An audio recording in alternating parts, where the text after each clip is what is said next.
afternoon. I hope you're having a great day. So this week's Torah portion is Parsha Shemini. Shemini means 8. And it takes place on the 8th day of the inauguration of the tabernacle in the desert. And for the first 7 days, Moses was the one who did the service. Afterwards, hey, how are you doing? guys, I'm taking a break to show you how lucky we are to live in Brookline. Because when you're by the temple, hello officer, God bless you. Oh, look at this, when you live in Brookline, once in a while the police come check up on the synagogues, on the churches. What a special police force. Thank you for your service. God bless you. We love you guys. Anyways, so we read about the tabernacle being inaugurated. The first 7 days, Moses was the one who did the service. And on the 8th day, Moses handed that baton to Aaron, his brother. And therefore, this week's Torah portion is called Shemini. But in Judaism, 8 has a special significance. We know 7 represents nature. 7 represents the 7 days of the week, which is the natural order of the world. 7 emotions we have. But the rabbis tell us that 8 is a very special number in Judaism. 8 represents the supernatural.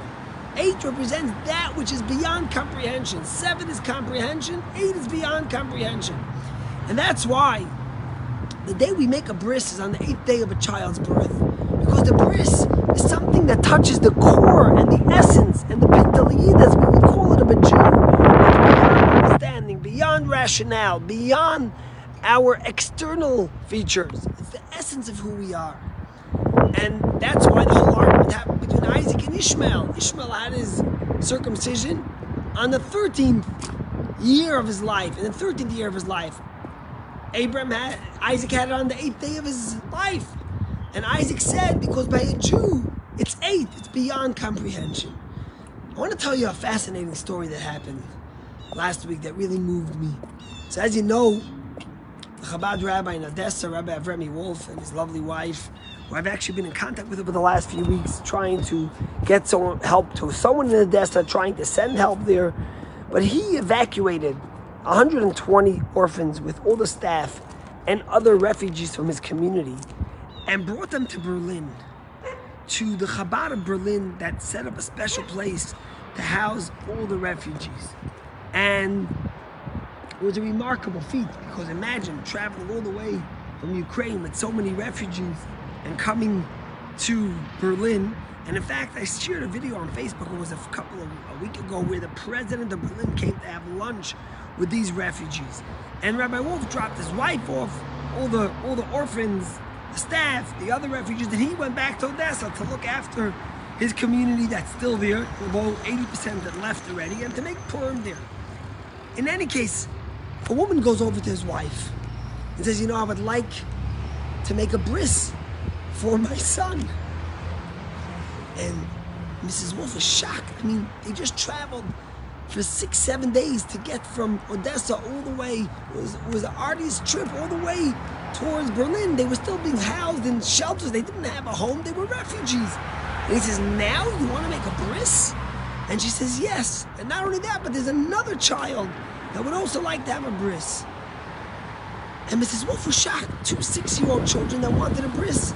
And she says, tell me, why now? Why out of all times now, when we're on the road as refugees, when we're away from our homes, away from our comfort and our surroundings, when there's so much uncertainty, why do you want a bris now? And the woman said something that is so meaningful and so powerful. It made me think. She said, in these times, there's so much uncertainty. When everything is uncertain, I want it to be there to be one thing that's certain. His Judaism, my child's connection to God, to Torah, to Judaism. And that's why now, specifically, when there's so much uncertainty, I want to have a bris for my child. Mrs. Wolf spoke to Rabbi Teichtel, and Rabbi Teichtel arranged for a mohel in Berlin to make a bris for these 2 6-year-olds. And their names were called Levi, Yitzchak, and Baruch. And I thought to myself, how powerful.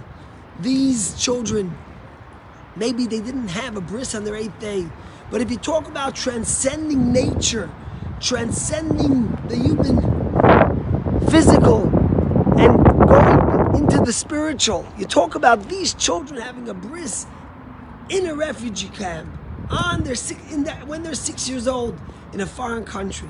It speaks about the spirit of the Jewish people. It speaks about Purim. It speaks about what we've just been through.